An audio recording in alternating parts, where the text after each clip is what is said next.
परी का सोने का स्कूल। एक छोटे से गांव में मीना नाम की एक लड़की रहती थी। वह पढ़ने में बहुत ही होशियार थी और उसे गांव के बहुत बड़े स्कूल में पढ़ना बहुत अच्छा लगता था। एक बार मीना अपनी सहेलियों सीमा और जूही के पास जाती है और कहती है कि अब तो स्कूल शुरू हो गए हैं, अब हम पढ़ाई करने के लिए जाएंगे।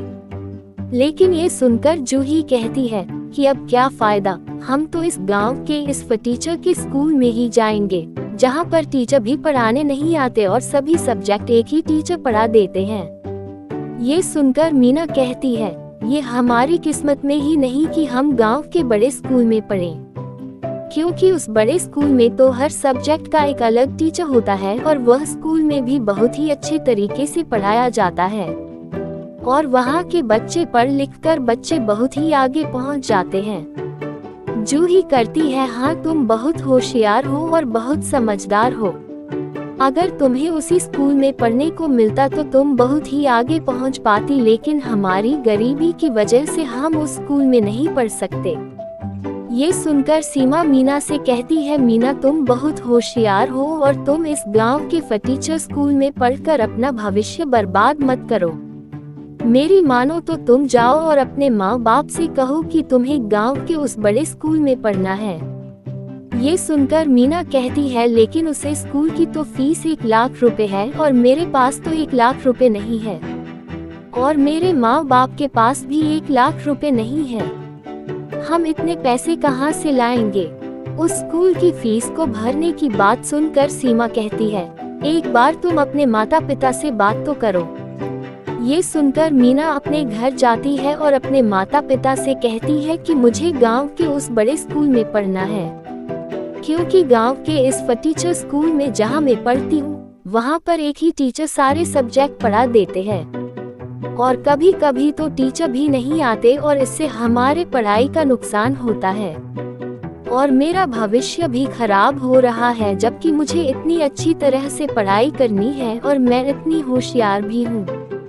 ये सुनकर मीना के माता पिता कहते हैं कि हम यही बात कर रहे थे कि तुम्हें गांव के उस बड़े स्कूल में दाखिला करवा देते हैं। फिर मीना कहती है, उस स्कूल की फीस तो 1 लाख रुपए है, हमारे पास तो इतने पैसे नहीं है। ये सुनकर उसके माँ कहती है, तुम्हारे पापा ने अपना घर जमींदार के पास गिरवी रखकर 1 लाख रुपए लेकर आए हैं, इससे हम तुम्हारा उस बड़े स्कूल में दाखिला करवा देंगे। ये सुनकर मीना बहुत खुश भी होती है और दुखी भी, क्योंकि उसका घर गिरेगी हो गया था और वह मन ही मन सोचती है कि वह पढ़ लिख कर एक बड़ी इंसान बन जाएंगी और उसका घर जमींदार से छुड़वा लेंगी।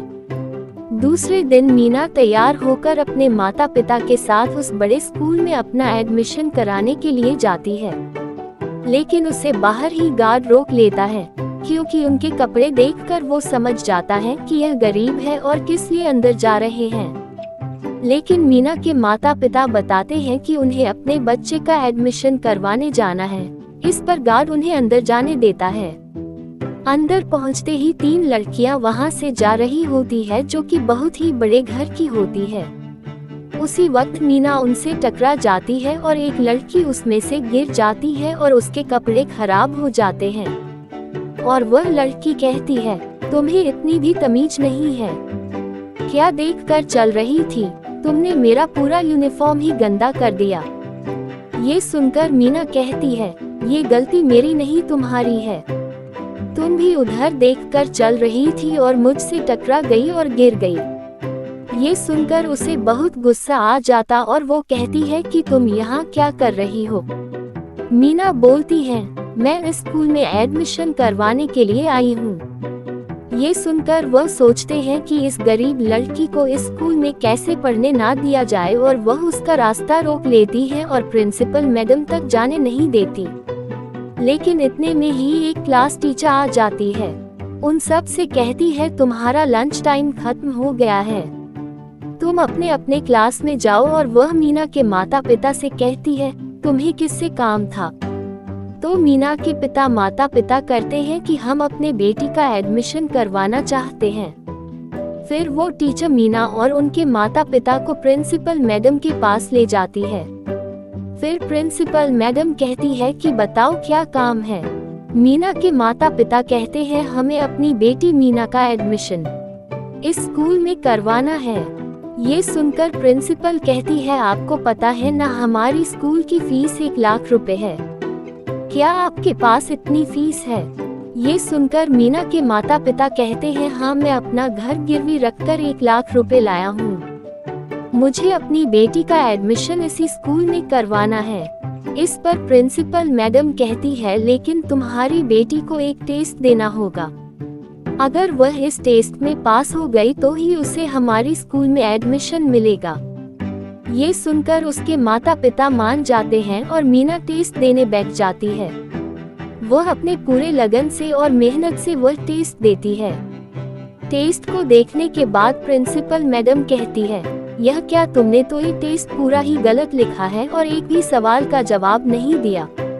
आपको ऐसा क्यों लगता है कि आपकी बेटी ने थोड़ा पढ़ लिया तो वो होशियार है और ऐसे ही मुंह उठाकर चले आते हो? जाओ, तुम्हारी बेटी का एडमिशन इस स्कूल में नहीं हो सकता। ये सुनकर बेचारी मीना और उसके माता पिता वहाँ से चले जाते हैं। उनके जाने के बाद क्लास टीचर प्रिंसिपल मैडम से कहती है यह क्या, मीना ने तो सारे ही जवाब सही लिखे थे और पूरा टेस्ट अच्छे से दिया था, लेकिन आपने ऐसा क्यों कहा कि सब गलत है? ये सुनकर प्रिंसिपल मैडम कहती है ये गरीब लोग इतने बड़े स्कूल में कैसे पढ़ सकते हैं, इसलिए मैंने उनसे पैसे भी ले लिए 1 लाख रुपए और उसे एडमिशन भी नहीं दिया। और यह कहकर दोनों भी हंसने लगते हो। बेचारी मीना बड़ी ही दुखी होकर अपने माता पिता के साथ घर की तरफ रवाना होती है और उनके पैसे भी चले गए और उसे एडमिशन भी नहीं मिला। मीना घर नहीं जाती बल्कि एक जंगल में बढ़ जाती है। वहाँ उसकी दोनों दोस्त जूही और सीमा आते हैं और उससे कहते हैं क्या हुआ मीना? वह सब बात उन्हें बताती है। ये सुनकर उन्हें बहुत ही दुख होता है। उसी वक्त वहीं से कुछ परियां गुजर रही थी। वह परियां मीना की बात सुन लेती हैं और उन्हें मीना पर दया जाती है। वह मीना के लिए एक सोने का स्कूल बनवाते हैं, लेकिन वह स्कूल उन्हें देने से पहले वह उन तीनों की परीक्षा लेना चाहती है और एक बुढ़िया का भेष बदलकर उनके पास आती है और कहते हैं बेटा हमें बहुत ही प्यास लगी है, क्या तुम हमें पानी पिला सकती हो? ये सुनकर मीना कहती है हाँ जरूर। पानी पीते ही वह परी के भेष में आ जाते हैं और कहते हैं हम परिया है और हमने तुम्हारी बात सुन ली थी, हम तुम्हें सोने से बने स्कूल में पढ़ाएंगे। ये सुनकर मीना बहुत खुश हो जाती है, लेकिन वह कहती है पहले तो हमारे गांव के उस स्कूल के टीचर और प्रिंसिपल मैडम को सजा दिलवा दीजिए। ये सुनकर परिया मीना को पुलिस स्टेशन ले जाती है और पुलिस स्टेशन में परिया पुलिस को सारी बात बताती है। फिर पुलिस टीचर और प्रिंसिपल मैडम को जेल में बंद कर देता है। इस पर मीना मैडम से कहती है प्रिंसिपल मैडम आपको तो बच्चों का ध्यान रखना चाहिए, लेकिन आप अपनी तिजोरियां भरने में ध्यान देती हैं, ना कि बच्चों को पढ़ाने में। आपके साथ ऐसा ही होना चाहिए। दूसरे दिन से परिया मीना और उसकी दोनों दोस्तों को सोने के स्कूल में पढ़ाने के लिए आती है और उन्हें अच्छी तरह पढ़ाती है। इस तरह मीना बहुत ही खुश हो जाती है और अब वो सोने के स्कूल में पढ़ती है, वह भी परियों से। ऐसे ही रोचक कहानी को सुनने के लिए इस वीडियो को लाइक करें और चैनल को सब्सक्राइब कर दें।